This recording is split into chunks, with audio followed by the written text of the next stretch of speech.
Hello friends, welcome back to my YouTube channel जिसका नाम है अल्पांस नॉलेज। आई होप आप सभी अच्छे हैं।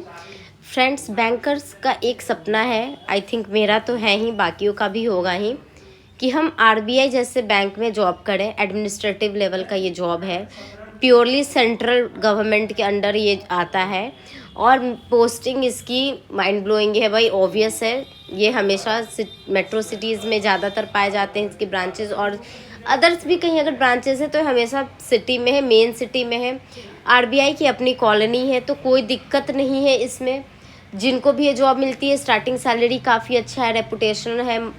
और इस बार 2023 की अगर हम बात करें तो वैकेंसी 222 वैकेंसीज आई है। टोटल वैकेंसी की इसमें बात कर रहे हैं हम, जिसमें जनरल है और सॉरी ये जनरल की है। ये टोटल जो जनरल की वैकेंसी है ये 222 जो वैकेंसी है ये जनरल वैकेंसीज हैं। और इसमें कुछ वैकेंसीज जो हैं 38 वैकेंसीज़ की बात करेंगे तो ये जो है डीईपीआर का है। और 31 वैकेंसी की जो बात करेंगे ये डीएसआईएम की है, जिसकी डिटेल अभी हम बात करेंगे। मतलब टोटल मिलाकर वैकेंसी जो है 291 है, लेकिन ज़्यादातर स्टूडेंट्स जनरल पे ही फिल करते हैं तो इस पे हम बात कर रहे हैं कि 222 वैकेंसी है।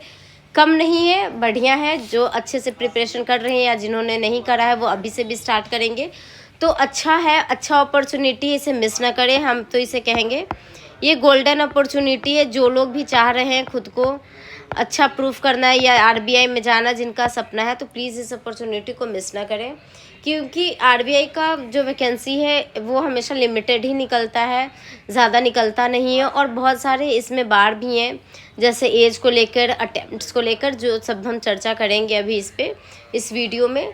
तो अब हम लोग बात करते हैं related to vacancies, related to RBI. तो सबसे पहले वैकेंसी की बात करा हमने, और आप इसका ऑफिशियल वेबसाइट है उस पर जाके आप देख सकते हैं। तो www.rbi.org.in है। इसमें हम पूरा आरबीआई को लेकर बात करेंगे कि हम लोगों का एग्जामिनेशन डेट से लेकर कैसे इसकी तैयारी करें और क्या करना चाहिए हमें, बिल्कुल स्ट्रैटेजी वे में, एकदम बिल्कुल पढ़ने का स्ट्रैटेजी के लिए तो मैं एक अलग से वीडियो डाल दूंगी नहीं तो ये वीडियो काफ़ी लंबा हो जाएगा। तो अब एंड तक इस वीडियो को देखें, जो भी लोग आरबीआई में जाना चाहते हैं बिल्कुल देखें। तो हम बात करते हैं सबसे पहले, ठीक है। तो टोटल वैकेंसी की बात करें तो 291 है, जिसमें जनरल की वैकेंसी 222 है। डीईपीआर क्या है? तो डीईपीआर जो होता है department of economy and policy research होता है।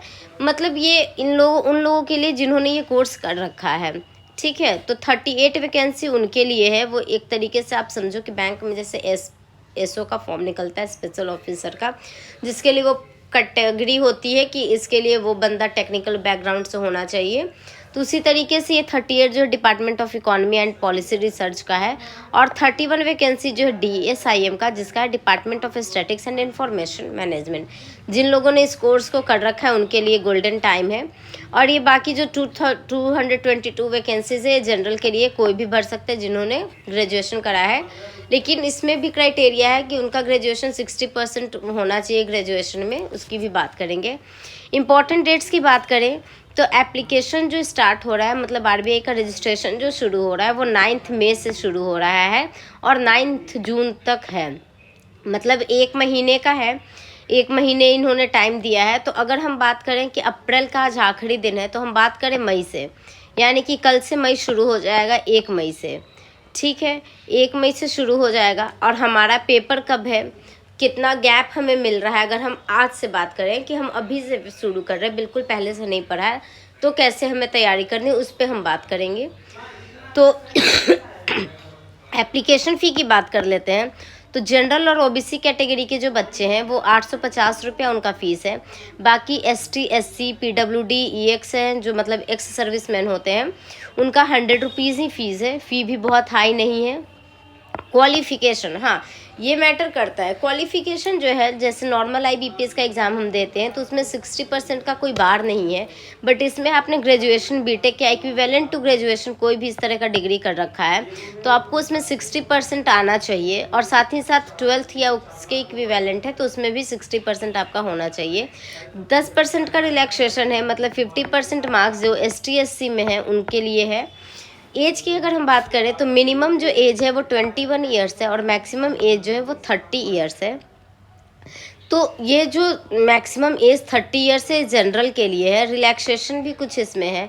अगर कोई बच्चा जो ओबीसी से है वो 3 साल के लिए एलिजिबल है, 3 साल का उसको एक्सटेंशन मिल जाएगा, मतलब 33 ईयर्स के लिए। ST SC 5 ईयर्स है।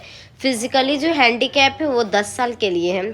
जो फिजिकली हैंडीकैप है साथ साथ में ओबीसी है वो 13 साल है उनका, और जो फिजिकली हैंडीकैप है और ST SC है वो 15 साल है। भाई बहुत ज़्यादा टेन्योर है, बहुत ज़्यादा है। अटेम्प्ट्स की अगर हम बात करें तो जो जनरल कैंडिडेट्स उनको सिर्फ 6 टाइम्स का अटेम्प्ट है, वो 6 ही बार अटेम्प्ट करेंगे, तो ये चीज़ भी ध्यान में रखें। भाई देखो 6 टाइम बहुत होता है, 6 टाइम से ज़्यादा आई डोंट थिंक कि कोई भी बंदा जो है वो अटेम्प्ट करता होगा। रेयरली 1 या 2% लोग ही ऐसे आएंगे। जिनका सिलेक्शन होना रहेगा वो 6 टाइम में बिल्कुल सिलेक्शन ले लेंगे। और ST SC OBC का जो है उनका कोई बार नहीं है, वो कभी भी दे सकते हैं, कितने टाइम भी दे सकते हैं, जब तक कि उनकी एज है तब तक वो इस एग्ज़ाम को दे सकते हैं। अब हम लोग बात कर लेते हैं कि इम्पॉर्टेंट डेट्स क्या है एग्ज़ामिनेशन का। तो एग्ज़ामिनेशन आप जानते हो कि 3 फेज़ में होगा एग्ज़ाम जो है। एग्ज़ामिनेशन का जो पैटर्न है एग्ज़ामिनेशन की अगर हम बात करें तो 3 फेज़ है। पहला है फेज़ 1, दूसरा है फेज़ 2 और फिर थर्ड आता है आपका इंटरव्यू। अगर फेज़ 1 फेज़ 2 होने के बाद आपको इंटरव्यू क्वालिफाई करना है। तो पेपर की अगर हम बात करें तो जनरल स्टूडेंट्स जो हैं उनके लिए फेज़ 1 का पेपर 9 जुलाई 2023 को है, और सेकंड फेज़ जब आप फर्स्ट फेज़ को क्वालिफाई कर लेते हो तो 30 जुलाई को, बीच में 20 दिन 21 दिन का गैप है। और DEPR जो है उनसे स्टूडेंट्स की बात करें तो फेज़ 1 16 जुलाई को है और फेज़ 2 2 सितंबर है। इनके लिए बिल्कुल 1 महीना से भी ज़्यादा का समय है। जुलाई है, पूरा अगस्त उनके हाथ में और 15 दिन जुलाई का भी उधर है, मतलब 1.5 महीने के लगभग में उनके पास समय है। DSIM की बात करें तो 16 जुलाई इनका भी, मतलब फेज़ 1 फेज़ 2 दोनों का एक साथ ही हो रहा है, लेकिन इनका 19 अगस्त को ही हो जाएगा फेज़ 2। इनका भी 1 मंथ का लगभग आसपास में दिया गया है टाइम। सबसे कम टाइम जो है फेज़ 1 और फेज़ 2 के बीच में, तो वो जनरल स्टूडेंट्स के लिए है। तो इसीलिए वो बंदे जो भी जनरल से बिलोंग करते हैं उन्हें अपनी तैयारी बिल्कुल ऐसी रखनी है कि वो फेज़ 1 फेज़ 2 की तैयारी बिल्कुल साथ साथ रखेंगे। बिल्कुल ऐसे दिमाग में नहीं रखना है कि आप एक बार फेज़ 1 क्वालिफाई कर लेते हो तो फिर आप फेज़ 2 के लिए क्वालिफाई करोगे, तैयारी करोगे। तो अब हम लोग बात करते हैं एग्जामिनेशन पैटर्न की, ठीक है। एग्जामिनेशन पैटर्न की अगर हम बात करते हैं कि फेज़ 1 का कैसा है, तो देखिए फ्रेंड्स, फेज़ 1 में टोटल 4 पेपर आते हैं। जैसे अदर दैन आप हम लोग IBPS का जो भी एग्ज़ाम बच्चे देते हैं, तो जैसे reasoning, English, maths, general awareness आता है, बिल्कुल वही सब्जेक्ट्स हैं। 2 घंटे का टोटल पेपर होगा ये, जिसमें इंग्लिश लैंग्वेज पे अगर हम बात करें तो 30 क्वेश्चन है, 30 मार्क्स का होगा, 25 मिनट समय दिया जाएगा। इसमें भी सेक्शनल पेपर्स हैं टाइम बार के साथ। जनरल अवेयरनेस की बात करेंगे तो जनरल अवेयरनेस का क्वेश्चन ज़्यादा है, 80 है और 80 मार्क्स का है 25 मिनट के साथ। क्वांट की बात करेंगे तो 30 क्वेश्चन है, 30 मिनट से 25 मिनट के साथ। और रीजनिंग की बात करेंगे तो 60 क्वेश्चन से 60 मिनट्स और 60 मार्क्स और 45 मिनट्स के साथ। तो अगर हम देखें तो वेटेज किसका ज़्यादा है, अगर हमारा जनरल अवेयरनेस और रीजनिंग, इन दोनों पे भी कमांड काफ़ी अच्छा है। बाकी देखिए इसमें कंपटीशन नो डाउट बहुत ही ज़्यादा टफ है, बहुत ही ज़्यादा हाई है। तो मैं ये तो नहीं कहूँगी कि आपको बाकी पेपर में बस पासिंग मार्क्स लाना है, नो, बिल्कुल पॉसिबल ही नहीं है कि आप सिर्फ पासिंग मार्क्स या कट ऑफ निकाल के इस फेज़ 1 को क्लियर कर लोगे। लेकिन मैं ये कह रही हूँ कि जनरल अवेयरनेस और रीजनिंग, इन दोनों की अगर हम बात करें तो जनरल अवेयरनेस में 80 क्वेश्चंस हैं 80 मार्क्स के, और रीजनिंग में 60 क्वेश्चंस है 60 मार्क्स के। मतलब आउट ऑफ 200 क्वेश्चंस हमारे 140 क्वेश्चंस इन 2 सेक्शन से बनते हैं। तो अगर ये दोनों पेपर हम अपना बहुत स्ट्रॉन्ग रख लेते हैं तो हम ज़्यादा चांसेस है, ज़्यादा वेटेज है कि इस फेज़ 1 को अच्छे मार्क्स से, मतलब कट ऑफ से भी अच्छे मार्क्स से क्वालिफाई करेंगे। खैर इससे उतना मतलब तो है नहीं, कट ऑफ बस मार्क्स बस क्लियर होने चाहिए सेक्शनल कट ऑफ के साथ। अगर ज़्यादा भी आता है तो उससे कोई फ़र्क नहीं पड़ता है कि आपको फेज़ 2 में उसका वेटेज मिलेगा, कुछ नहीं है ऐसा। इसमें निगेटिव मार्किंग भी अदर जैसे IBPS के हैं 0.25 मार्क्स का निगेटिव मार्किंग है, ठीक है। तो ये तो पैटर्न हो गया फेज़ 1 का। आफ्टर क्वालिफाइंग फेज़ 1 हमें हम चलेंगे फेज़ 2 की तरफ। फेज़ 2 देखिए ये थोड़ा सा अलग है, क्योंकि हमने फेज़ 1 तक तो वही डील किया जो हम लोग नॉर्मल बैंकिंग में कर रहे हैं, लेकिन जैसा कि आरबीआई है, एक एडमिनिस्ट्रेटिव लेवल का जॉब है, तो ऑब्वियस है कि स्टैट बेस, डेटा बेस और टेक्निकल थोड़ा यहाँ पे बच्चे जो स्ट्रांग होंगे उनका ही काम ज़्यादा है, रोल ज़्यादा है। तो हम इसमें पेपर जो है वो 3 पेपर हैं, 3 पेपर होंगे फेज़ 2 में। ये हम लोग जो बात कर रहे हैं ये जनरल की बात कर रहे हैं। इकोनॉमिक एंड सोशल इशू पहला पेपर है, इकोनॉमिक एंड सोशल इशू। इसमें जो पैटर्न है क्वेश्चंस का वो इस तरीके से है, वो 50-50% बांटा हुआ है। मतलब ऑब्जेक्टिव 50% है और डिस्क्रिप्टिव 50% है। ऑब्जेक्टिव जो 50% है उसके लिए 30 मिनट का समय दिया जाएगा, 30 क्वेश्चन है। और डिस्क्रिप्टिव जो 50% है उसमें 90 मिनट का समय दिया जाएगा, इसमें 4 क्वेश्चन आएंगे। तो ये जो 30 क्वेश्चन है 50 मार्क्स के हैं, और ये जो 4 क्वेश्चन है भी 50 मार्क्स के। मतलब टोटल जो पेपर 1 की बात करें तो ये 100 मार्क्स का है। पेपर 2 की बात करेंगे, इंग्लिश राइटिंग। मैंने इससे पहले भी एक वीडियो बनाया था जिसमें इसके बारे में हम डिस्कस किए थे, तो उसमें भी मैंने बताया था कि भाई देखो, जिन्हें भी आरबीआई की प्रिपरेशन करनी है तो उन्हें अपने इंग्लिश राइटिंग स्किल को इम्प्रूव करना पड़ेगा, इन्हांस करना पड़ेगा। और इसका मैंने तरीका भी बताया था कि the best way to enhance your English writing is your editorial. आप पेपर पढ़ना शुरू करिए, एडिटोरियल पढ़ना शुरू करिए, आपकी इंग्लिश अच्छी होगी, राइटिंग स्किल अच्छी होगी। तो पेपर 2 हमारा इंग्लिश राइटिंग स्किल है जो डिस्क्रिप्टिव है फुल्ली, और ये 90 मिनट का है और 30 क्वेश्चन है। ये टोटल 100 मार्क्स का हो गया। पेपर 2 की अगर हम बात करें तो फाइनेंस एंड मैनेजमेंट है, जिसमें इसे फिर से बांटा गया। ऑब्जेक्टिव 50% है और डिस्क्रिप्टिव 50% है। ऑब्जेक्टिव जो 50% है 30 मिनट्स का 30 क्वेश्चन से 50 मार्क्स है, और डिस्क्रिप्टिव जो है वो 90 मिनट्स के 4 क्वेश्चन से इसमें 50 मार्क्स है। मतलब टोटल ये भी कितना है, 100 मार्क्स का। यानी कि टोटल 3 पेपर है और टोटल 300 मार्क्स के क्वेश्चंस हैं, राइट। अब इसकी तैयारी तो बिल्कुल डिफरेंट ही करनी पड़ेगी। और जो डिस्क्रिप्टिव के पेपर है उससे हम लोगों को जो कीबोर्ड के हेल्प से टाइप करके आंसर करना होगा, तो हमारी स्पीड भी अच्छी होनी चाहिए। और उसके बाद हमें अपने आप को इंटरव्यू के लिए प्रिपेयर करना है। तो आई होप ये तो जो हमारा जो वीडियो रहा ये टोटल रहा आपका सिलेबस क्या है फेज़ 1 में, फेज़ 2 में, एग्ज़ामिनेशन डेट कब है, क्या पैटर्न है, उस पे वीडियो ये रहा हमारा। तो आप आज से ही शुरू करिए, आपके पास बिल्कुल समय नहीं है। आप अगर यहाँ से बात करोगे तो जुलाई में पेपर 1 शुरू हो जा रहा है। फेज़ 1 की हम बात करें, जुलाई में शुरू हो जा रहा है। तो देखिए जुलाई में जैसे ही शुरू हो रहा है, जुलाई में हमारा पेपर शुरू हो रहा है। स्टार्ट कब हो रहा है, जुलाई में। और आज क्या है, आप अप्रैल छोड़ दो, मई है आपके पास। क्या है, मई है, जून है, सिर्फ 2 मंथ है। मतलब 60 डेज़ हैं सिर्फ आपके पास, ठीक है। 60 डेज़ में 4 सेक्शन तो फेज़ 1 के आपके क्या क्या हैं, रीजनिंग हो गया, क्वांट हो गया,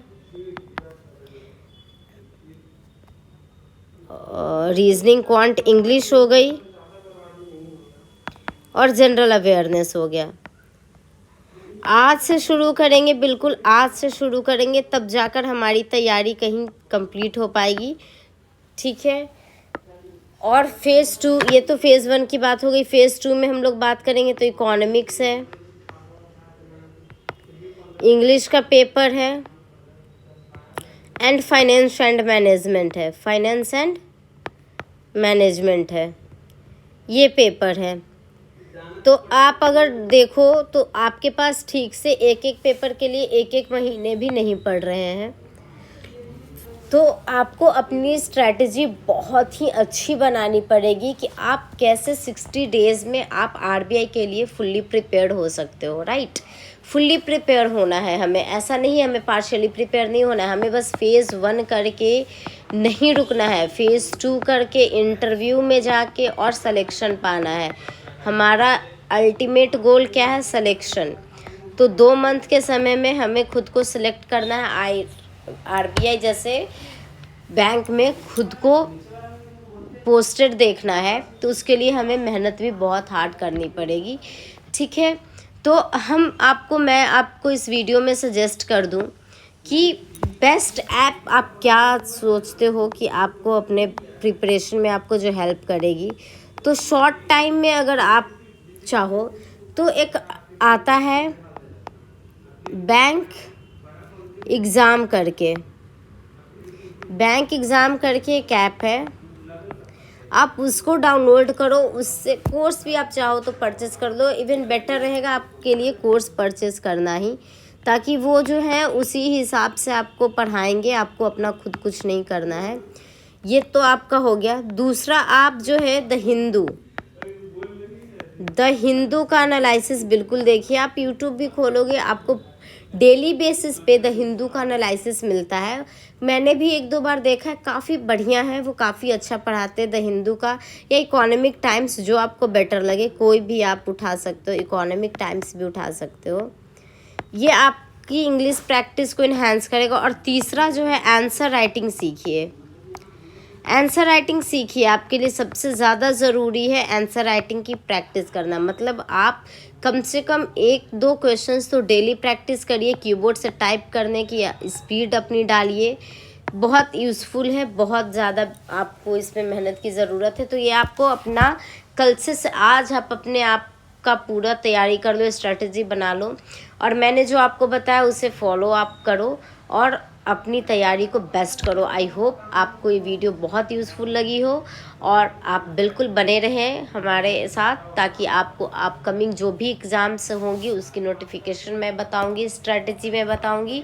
नेक्स्ट वीडियो में मैं आपको बिल्कुल बताऊंगी कि आप किस तरीके से अपना जो है आरबीआई के लिए तैयारी कर सकते हो शॉर्ट टाइम में। तब तक के लिए have a nice day, good day.